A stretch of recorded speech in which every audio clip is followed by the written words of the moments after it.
ഒരാൾ മരണപ്പെട്ട് ചെന്നു കഴിഞ്ഞാൽ അള്ളാഹു ആദ്യം ചോദിക്കുന്ന കാര്യം നിസ്കാരമായിരിക്കും.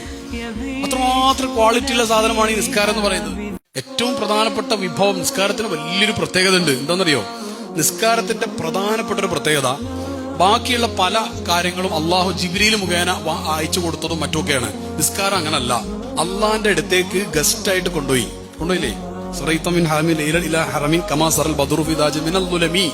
അപ്പൊ അങ്ങോട്ട് കൊണ്ടുപോയിട്ട് സമ്മാനമായിട്ട് കൊടുത്തതാണിത്. അങ്ങോട്ട് വിളിച്ചുകൊണ്ടുപോയിട്ട്, അതായത് ഈ സിദ്റത്തുൽ മുൻതഹയും കടന്നു പോയിട്ട് അപ്പുറത്ത് ചെന്നിട്ട് അള്ളാനെ നേരെ കണ്ടിട്ട് അള്ളാന്റെ സമക്ഷത്തിൽ നിന്ന് സമ്മാനമായിട്ട് കൊടുത്ത് പറഞ്ഞയച്ചതാണ് നിസ്കാരം. ഈ നിസ്കാരം പരമപ്രധാനമാകുന്നു. മറ്റുള്ള ഒരു കർമ്മം പോലും അല്ല.